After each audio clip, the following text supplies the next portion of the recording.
जय सिया राम दोस्तों। आज हम सॉइल अर्थिंग और अर्थ टर्मिनल इन दोनों के बीच का अंतर समझते हैं और हमारे घर, दुकान, फैक्ट्री इसके लिए क्या आवश्यक है यह भी आज देखते हैं। सबसे पहले हम लोग सॉइल अर्थिंग के बारे में जानते हैं कि सॉइल अर्थिंग होती क्या है।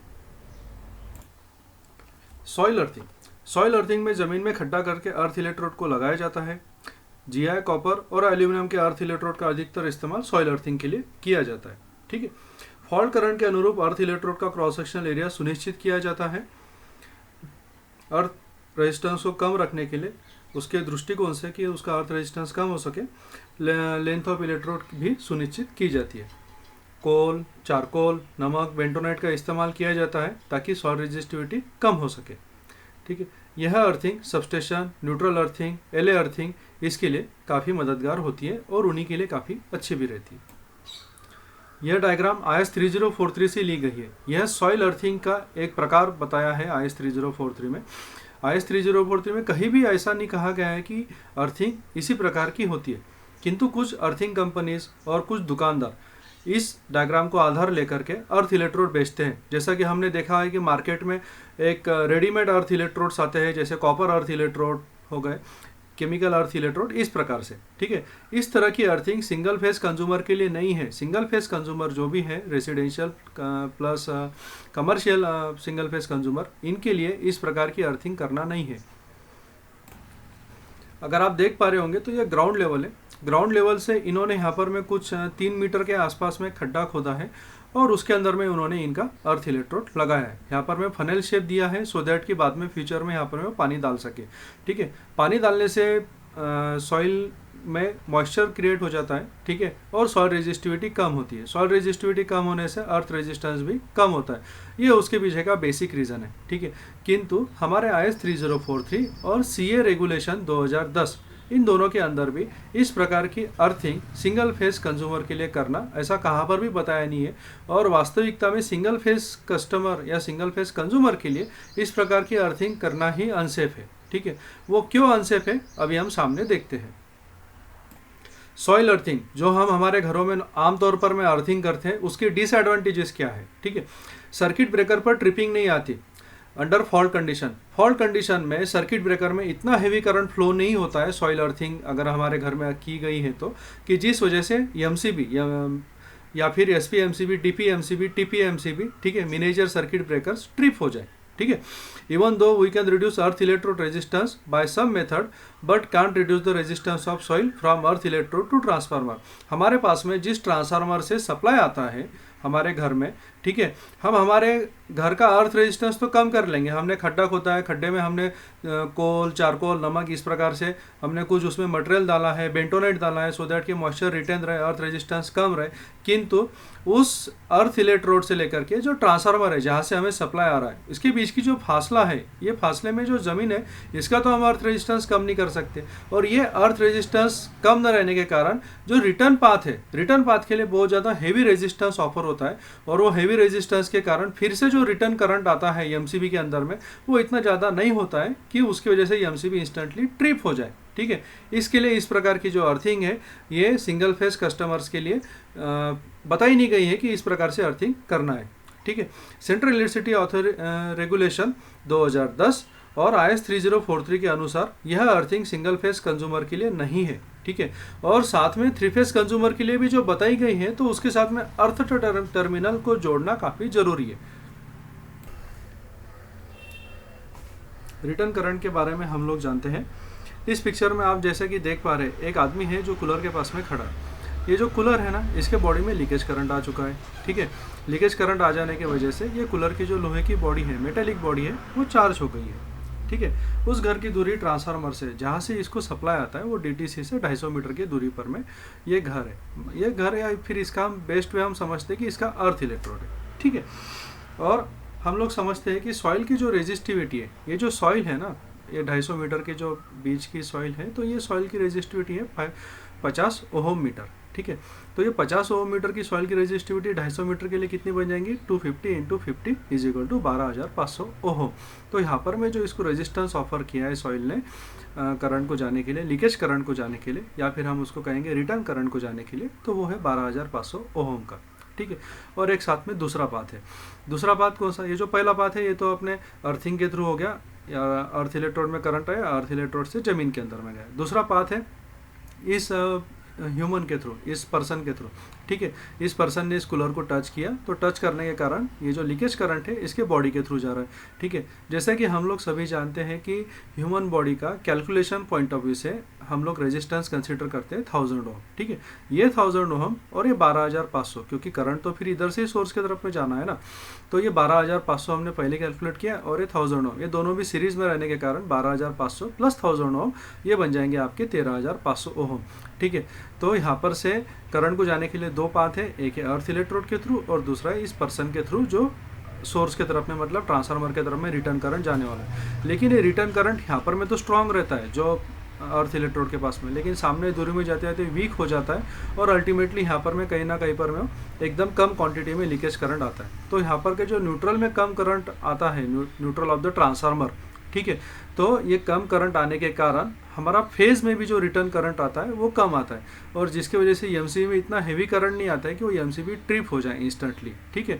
तो ये एक सबसे बड़ा डिसएडवांटेज है कि रिटर्न करंट के लिए हमारी जो अर्थ है बहुत ज़्यादा रेजिस्टेंस ऑफर करती है। जैसा कि अभी हमने थोड़ी देर पहले देखा था कि as a matter of fact earth no rarely sore as a part of return circuit, ठीक है।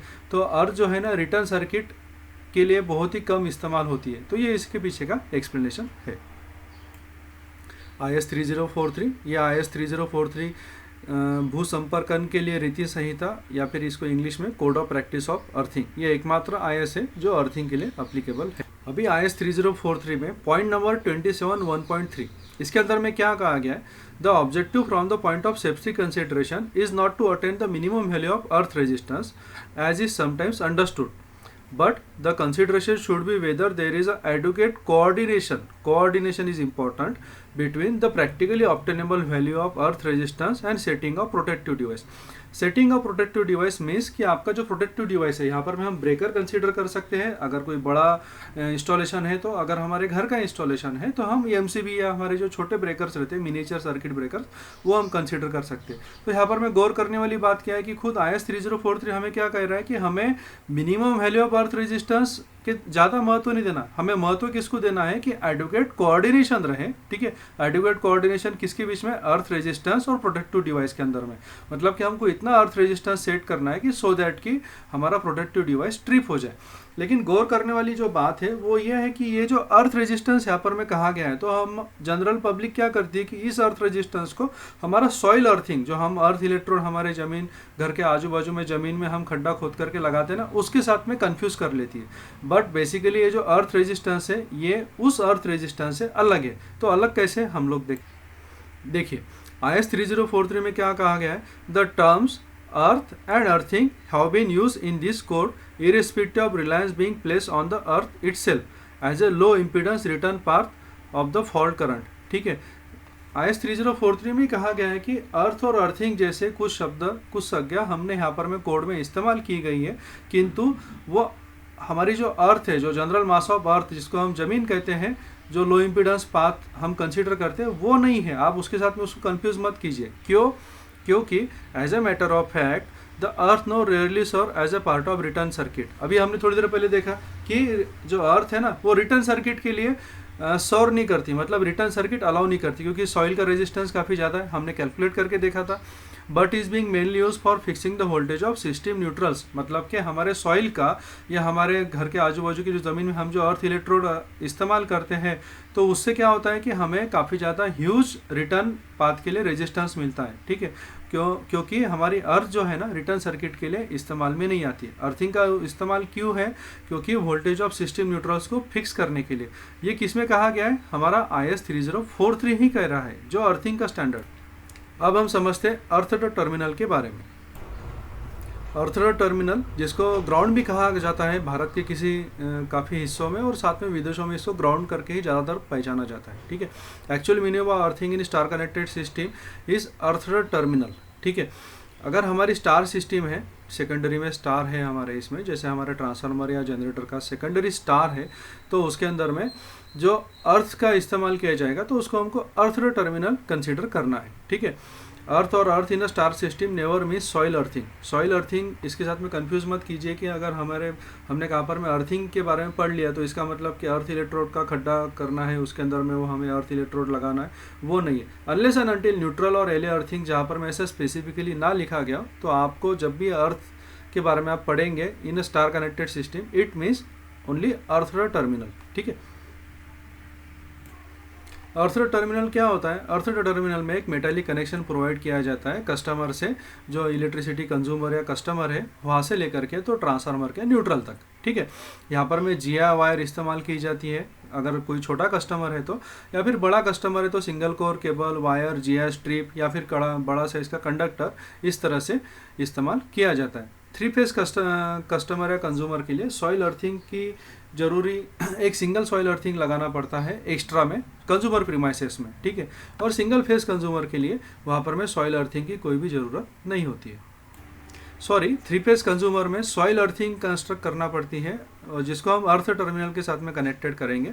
लेकिन सिंगल फेज कंज्यूमर के लिए सॉइल अर्थिंग करने की कोई भी ज़रूरत नहीं है। मतलब कि सिंगल फेज कंज्यूमर अगर रहता है तो उसने उसके घर के लिए खड्डा खोद करके जो हम अर्थ इलेक्ट्रोड लगाते वो लगाने की किसी भी प्रकार की आवश्यकता नहीं है। अभी हम लोग देखते हैं IS 3043 2018 में।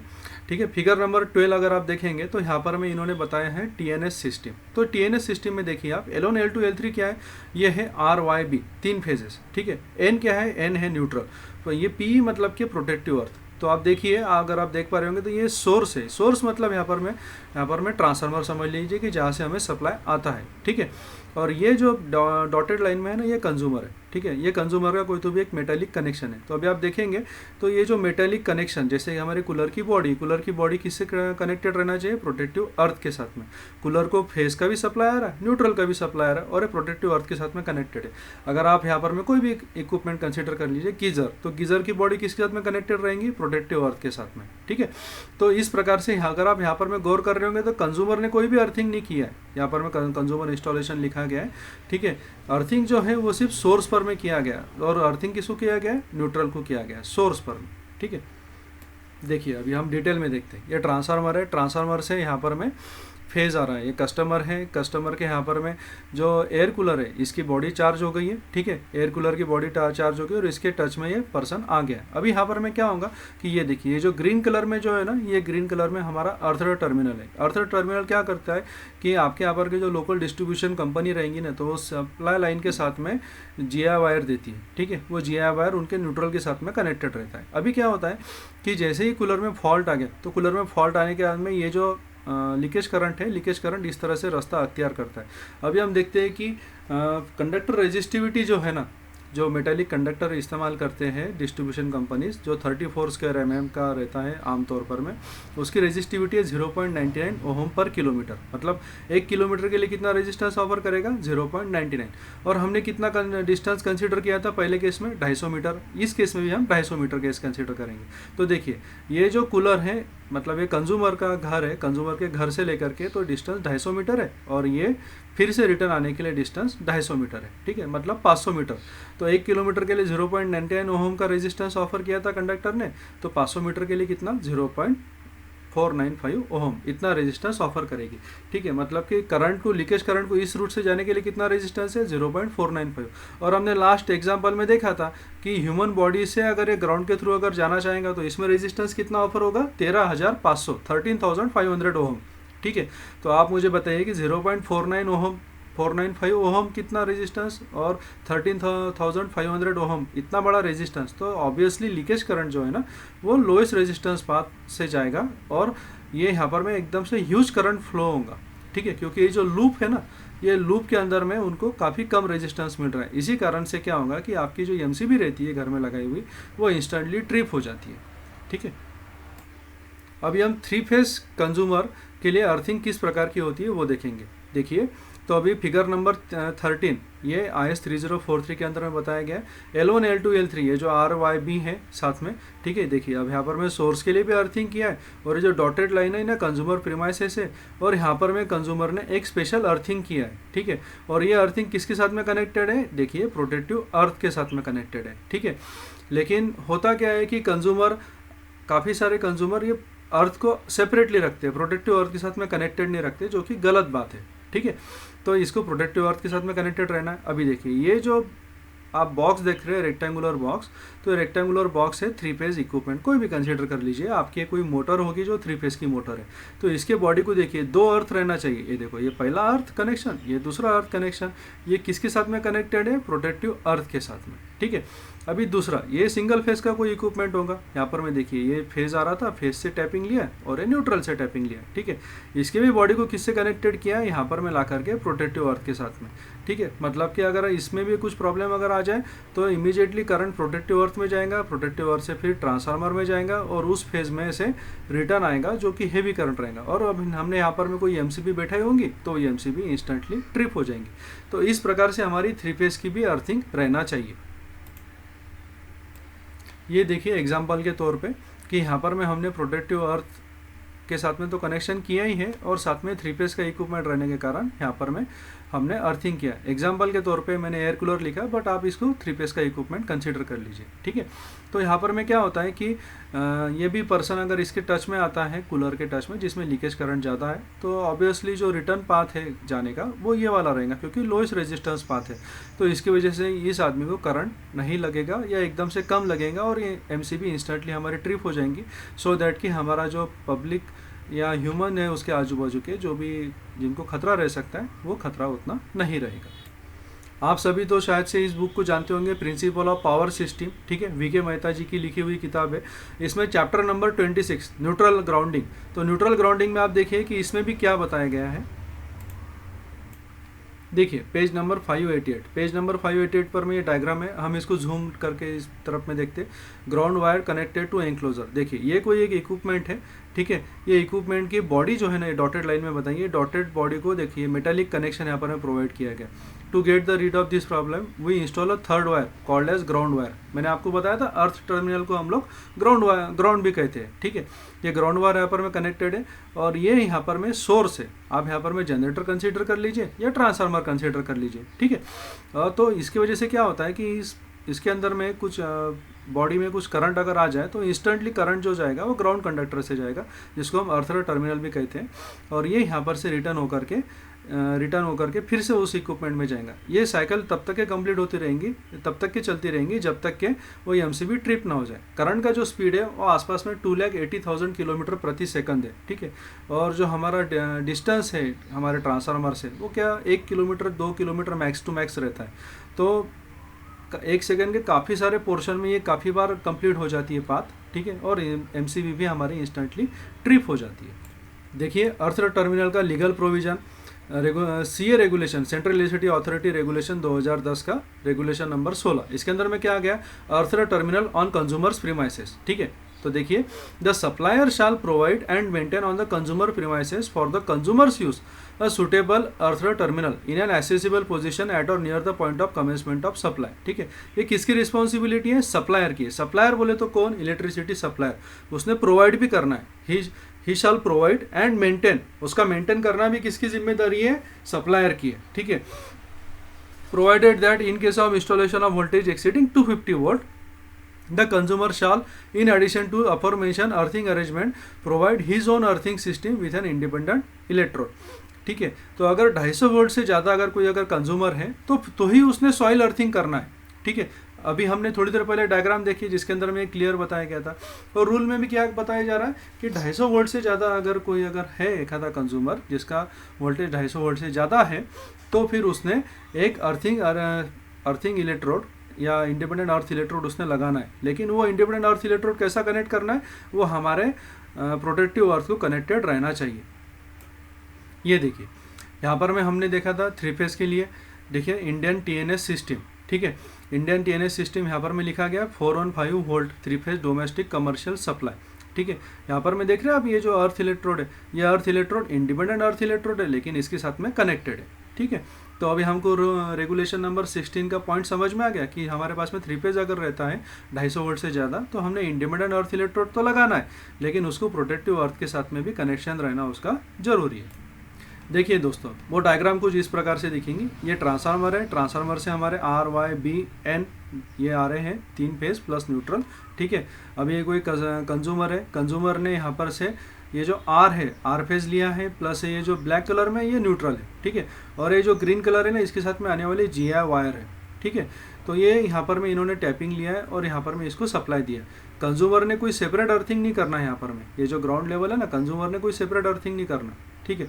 कंज्यूमर के इक्विपमेंट में जो भी फॉल्ट आएगा वो इस ग्रीन वायर के थ्रू रिटर्न चले जाएगा, ठीक है। और जो डिस्ट्रीब्यूशन कंपनी रहती है उसने इनका जो लास्ट पोल रहता है यहाँ पर में न्यूट्रल को अर्थ करना है, और न्यूट्रल का जो अर्थ इलेक्ट्रोड है ना, इसको ज़मीन के अंदर में ही गाड़ देना है, सो दैट कि उसका जो पोटेंशियल रहेगा ना वो बाहर में ना आए। हम सामने के लेक्चर्स में देखेंगे कि पोटेंशियल और GPR किस तरह से ऐड करता है, ठीक है दोस्तों। अगर आप देख पा रहे होंगे तो ये बनती है लूप, ठीक है। यहाँ पर से जो देखिए, यहाँ पर से सोर्स से करंट आ रहा है, कूलर में जा रहा है, कूलर से फिर वो रिटर्न में आ रहा है, फिर से सोर्स की तरफ में जा रहा है, तो ये लूप कंप्लीट होती है, ठीक है। तो ये लूप का जो रेजिस्टेंस रहता है, हम लोग AC में रेजिस्टेंस को कहते हैं इम्पीडेंस, ठीक है, क्योंकि उसके अंदर में रिएक्टेंस प्लस रेजिस्टेंस दोनों पार्ट रहते हैं, ठीक है। तो यहाँ पर में इसको कहा जाता है लूप इम्पीडेंस, ठीक है। तो हमारी ये जो सिस्टम रहती है अर्थ टर्मिनल की, इसके अंदर में क्या इंपॉर्टेंट रहता है, लूप इम्पीडेंस कितना है। देखिए, loop impedance is the impedance offered by the loop to the flow of fault current from the consumer to source and then again from source to consumer, ठीक है। loop impedance can be measured by loop impedance tester and one can find many videos on YouTube too। YouTube पर भी इसके काफ़ी ज़्यादा videos है loop impedance tester के, ठीक है। earth impedance decides whether MCB will trip or not during fault condition in less than 0.1। देखिए अभी एग्जांपल लेते हैं कि C टाइप की MCB लगाई है किसी कस्टमर ने, किसी कंज्यूमर ने 32 एम्पियर की, तो वो कैसे लेस देन 0.1 सेकंड में ट्रिप होगी कि नहीं, और अगर उसको ट्रिप करना है तो हमारा लूप इम्पीडेंस कितना रहना चाहिए, ठीक है। C टाइप की MCB है तो IEC 60898 जो उसका IS है MCB का, उसके अकॉर्डिंगली C टाइप की MCB 32 एम्पियर की ट्रिपिंग करंट लेती है उसके 10 टाइम्स, मतलब 320 एम्पियर, ठीक है। Voltage level of consumer, consumer का जो वोल्टेज लेवल है मान के चलिए कि 230 वोल्टेज का कंज्यूमर है, ठीक है। तो देखिए loop impedance Z is equal to V/I। अभी V कितना है यहाँ पर में, V है 230 वोल्ट, ठीक है। और I हमें कितना, उसका ना करंट चाहिए, ट्रिपिंग करंट MCB का ट्रिपिंग करंट है 320 एम्पियर, ठीक है। तो देखिए Z is equal to 230 divided by 320, तो Z की वैल्यू कितनी आ गई 0.718 ओहम, ठीक है। अगर हमारा लूप इम्पीडेंस 0.718 से अगर कम रहता है तो हमारी जो MCB है वो with in less than 0.1 second trip हो जाएगी, और वो कूलर या हमारा जो भी इंस्टॉलेशन है जिसमें करंट आता है तो वो सेफ रहेगा और वहाँ पर में किसी पर्सन को कोई शॉक नहीं। हम और एक एग्जांपल लेते हैं, B टाइप की MCB है 16 एम्पियर की, ये B टाइप की MCB, फर्स्ट वाली C टाइप की थी, ठीक है। तो यहाँ पर मैं अगेन B टाइप की जो MCB रहती है IEC 60898 पार्ट 1 के मुताबिक वो 5 टाइम्स करंट लेती है, ठीक है। तो 5 टाइम्स करंट 16 एम्पियर कितना हो गया 80 एम्पियर, ठीक है। तो आप देखते हैं loop impedance Z is equal to V/I। V कितना है, तो वोल्टेज लेवल ऑफ कंज्यूमर कितना है 230 वोल्ट, ठीक है।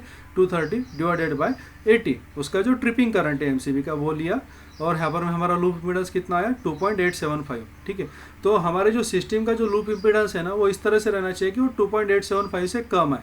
अगर वो 2.875 से कम आता है तो हमारी MCB with in time trip हो जाएंगी। विद इन टाइम कितना है 0.1 सेकंड, और हम लोग सेफ रहेंगे अगर हमारे घर में अगर कुछ इस प्रकार से फॉल्ट होता है तो भी।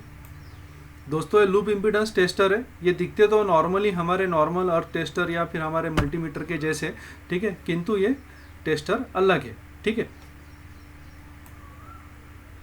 थैंक यू दोस्तों।